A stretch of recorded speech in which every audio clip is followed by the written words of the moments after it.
16 páginas se perdieran para siempre. El manuscrito perdido. Sí, el manuscrito perdido.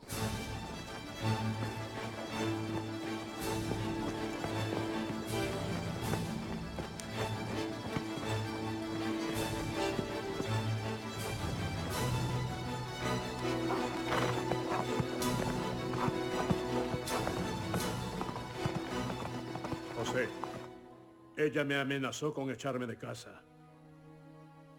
Lo he preguntado 2 veces al señor. Y la respuesta es que... Ya sé cuál es.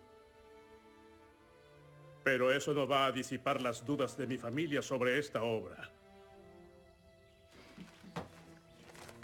Tengo que convencerlos de que si he de continuar no estaré desperdiciando ni tiempo ni recursos.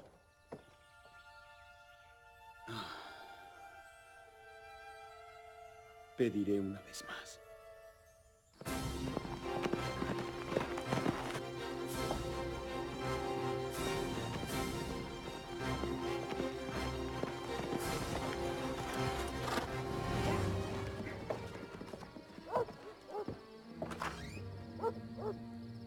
Él y el Señor se cansaron de mis súplicas y se me permitió tomar el manuscrito, poniendo la vida de José y la mía en peligro. ¿Comprendes que hice un solemne juramento de que no las mostraría a nadie más que a mi esposa y a 4 familiares que fueron designados por Dios? Yo di mi solemne juramento.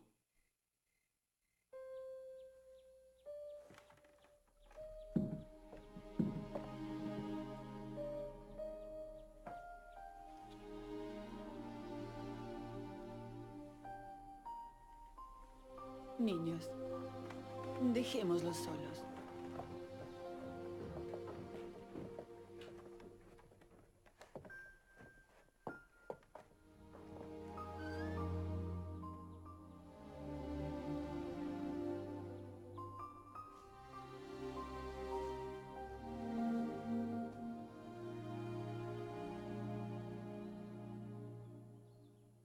Martin.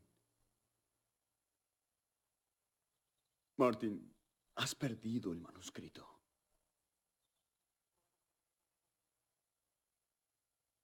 Quebrantaste el juramento.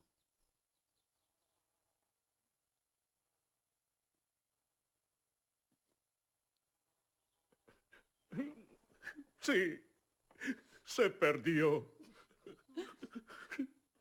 Por completo.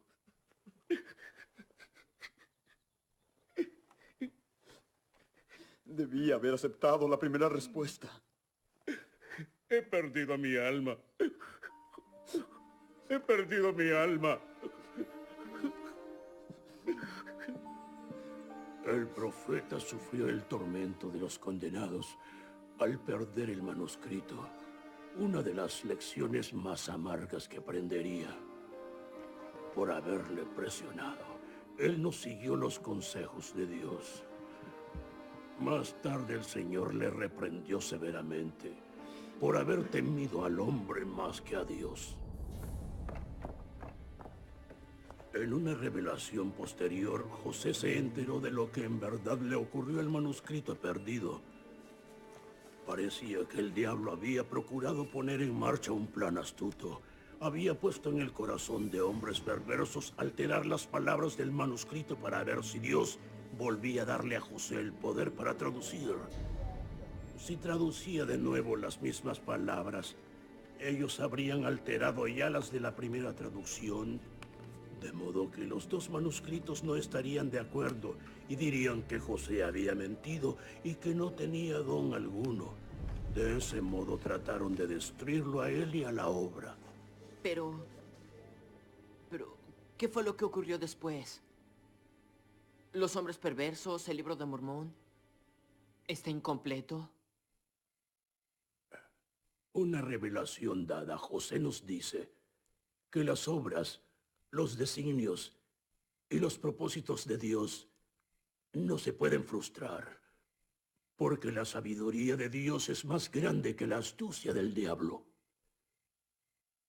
Y con ella Dios se había preparado para esa misma circunstancia. Muchos siglos antes, a Nefi, el profeta historiador, se le mandó grabar no uno, sino 2 relatos de su pueblo sobre planchas de metal. El Señor me ha mandado hacer estas planchas para un sabio propósito, el cual me es desconocido. Pero el Señor sabe todas las cosas. Por tanto, Él prepara la vía para realizar todas sus obras. 1000 años más tarde, el Señor se valdría del profeta Mormón para hacer un compendio de todos los registros sagrados de los nefitas. Busqué entre los anales y encontré estas planchas. Tomaré estas planchas y las pondré con el resto de mis anales. Y hago esto para un sabio propósito, de acuerdo con las impresiones del Espíritu del Señor que está en mí. No sé todas las cosas, mas el Señor sabe todas las que han de suceder. Por tanto, Él obra en mí para que yo proceda conforme a su voluntad. Por tanto, las palabras del manuscrito que perdimos nunca se rehicieron. Después de eso, a José se le indicó en una revelación que en vez de ello tradujera de estas otras planchas para frustrar los planes de los perversos. Pero a mí no se me permitió volver a escribir para el profeta. Oliver Cowdery hizo el resto.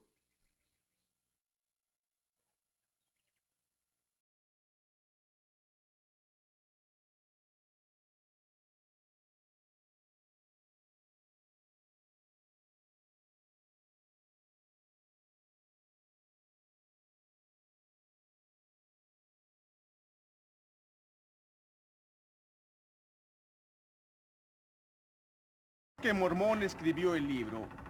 ¿Pero en qué lo escribió? Susan. A ver... Dice que en unas planchas. ¿Sería en las planchas de oro? A ver... Planchas de oro. ¡Qué increíble!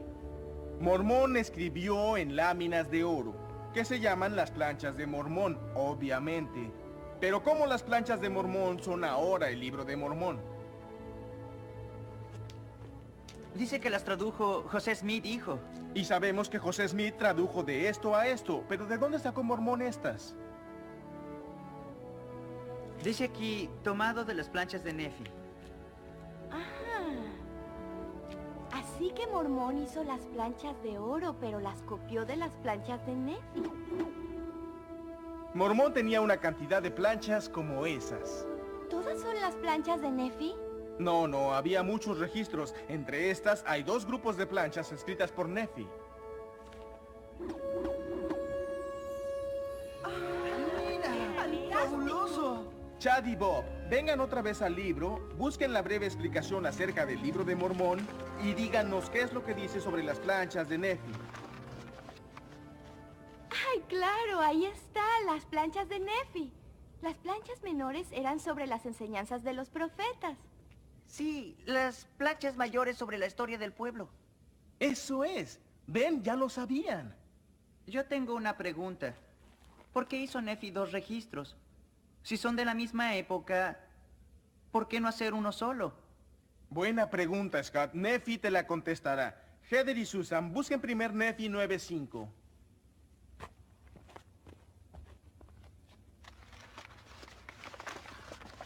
Heather, en voz alta para que todos oigamos, por favor.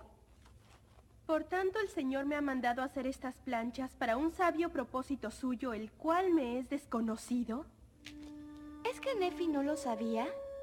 ¿Lo hizo porque el Señor lo pidió? Así es, pero hoy sabemos por qué, así que averigüémoslo. Súbanse allí y díganos el título del primer libro de las planchas mayores, por favor.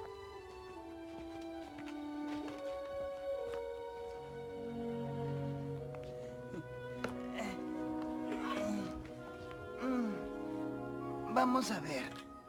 Libro de ley. Gracias. ¿Ven la parte iluminada? Mormón empezó el registro en las planchas de oro compendiando el libro de ley de las planchas mayores. ¿Compendiando? Sí, o sea, parafraseó y abrevió lo que allí había y lo escribió aquí, por inspiración del Señor.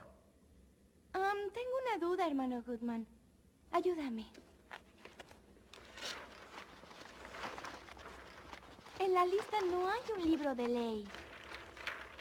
Acá se ve que el de Nefi es el primero. Así es. ¿Y sabe por qué el libro de ley no está?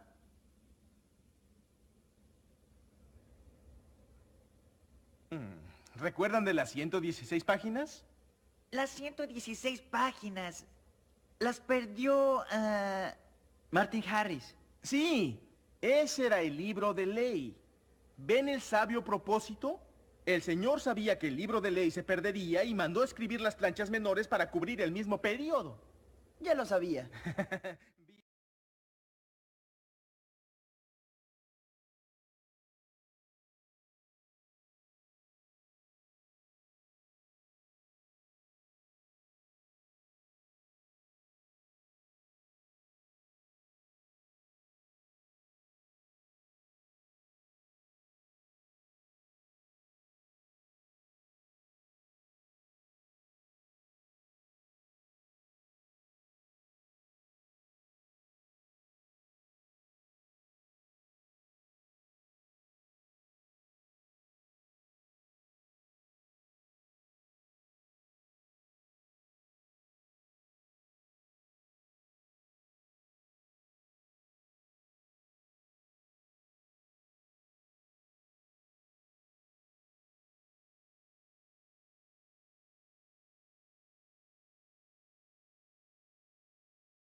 Perpetuar la memoria de esta gran deidad, quien partió tan misteriosamente como llegó. Cuando Colón desembarcó en el Nuevo Mundo, muchos nativos pensaron que era este el gran dios blanco que había regresado. La gente de esta tierra creía muy firmemente que yo, Cristóbal Colón, con esta nave y tripulación venía del cielo, y con ese mismo concepto me recibía en cada lugar donde desembarcaba. Y aún hoy día muchos de ellos son de la opinión de que yo descendí del cielo, y otros fueron corriendo de casa en casa dando voces, venid, venid a ver la gente del cielo. Los conquistadores españoles bajo el mando de Cortés experimentaron el mismo tipo de recepción por parte del gran Moctezuma y su gente luego de haber desembarcado en México. El astuto Cortés, valiéndose de la leyenda, manifestó que él era por cierto enviado por Quetzalcóatl, diciendo que su creencia en el gran dios blanco era tan poderosa. Se cuenta que tras haber recibido estas buenas nuevas, lloraron por un largo espacio de tiempo sin poder responder. Cortés escribió a España haciendo referencia a grandes ciudades de 50.000 habitantes o más. Mencionó torres de pesada construcción,